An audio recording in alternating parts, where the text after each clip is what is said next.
विगत कुछ दिनों से कमिश्नरेट लखनऊ में वाहन चोरी की घटनाओं में उत्तरोत्तर वृद्धि हो रही थी, जिसको देखते हुए ठाकुरगंज पुलिस द्वारा और जो क्राइम ब्रांच है वेस्ट जोन की, इनके द्वारा एक उत्कृष्ट कार्य किया गया है। एक वाहन चोर गैंग का खुलासा किया गया है, जिनके कब्जे से 10 दोपहिया वाहन बरामद हुए हैं, जिनमें से 5 वाहन कनेक्टेड हैं, जो कमिश्नरेट लखनऊ में जिनसे संबंधित थानों में अभियोग पंजीकृत है। इसके अलावा एक वाहन से संबंधित मुकदमा सीतापुर में पंजीकृत है।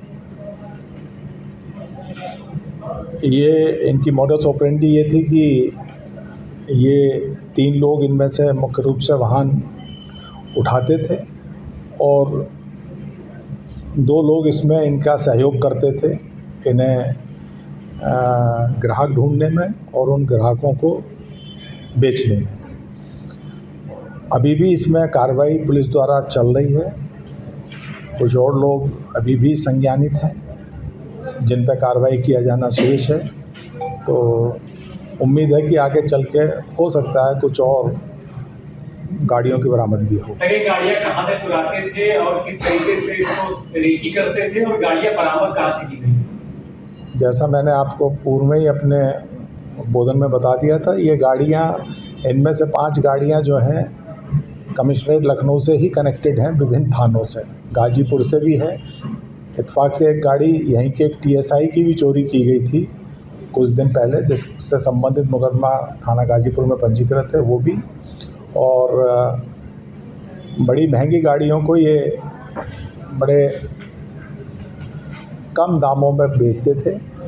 पुलिस द्वारा लगातार इस तरह की घटनाओं के अनावरण के लिए अपने सूत्र छोड़ रखे थे।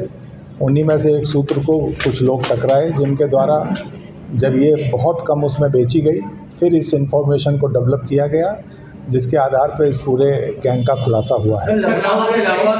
विस्तृत होता है, आसपास के जनपदों में भी ये क्रियाशील रहे हैं और इनके कुछ साथी अभी भी जो इंटरोगेशन में आए हैं, उन पे निकट भविष्य में हो सकता है कुछ और खुलासे पुलिस द्वारा किए जाए। तो गाड़ी खरीदते थे? निश्चित रूप से पूछताछ की जाएगी, लेकिन ये ज़रूरी नहीं है कि खरीदने वाले अपराधी बने। उसका एक आधार होता है, उसके आधार पर कार्रवाई की जाएगी। इसमें कुलदीप नाम का एक अपराधी है, जो पूर्व में भी जेल जा चुका है, कुलदीप गौतम। ये और एक जितेंद्र, ये पूर्व में भी जेल गए हैं। इसके अलावा जो और अन्य लोग हैं, ऐसा नहीं है कि उनके द्वारा पूर्व में अपराध नहीं किए गए हैं, लेकिन किन्हीं कारणों से पूर्व में वो प्रकाश में नहीं आए थे, लेकिन उनके द्वारा पूर्व में भी घटनाओं को किया गया है, ये स्वीकार किया गया है। सर, आपस में पांचों की मुलाकात किस तरीके से हुई? लोग कुछ पूछते हैं क्या आपस में? क्योंकि एक इसमें से सुल्तानपुर का रहने वाला है, बाकी DKT के हैं। नहीं, जो सुल्तानपुर का आप ध्यान से देखें, वो यहीं पे रह रहा है वर्तमान में। और अपराधियों का मिलने का एक अपना एक मॉडस ऑपरेंडी होता है। कुछ चीज़ें क्योंकि मैंने जैसे बताया आपको, इस पर भी काम चल रहा है। सब चीज़ों का खुलासा अभी किया जाना संभव नहीं है, क्योंकि इस पर भी आगे भी काम चल रहा है। सर, क्या और भी गाड़ियाँ बरामद हो सकती है? मुझे भी 10 मिली हैं, क्या और भी जगह से चुराई हुई है?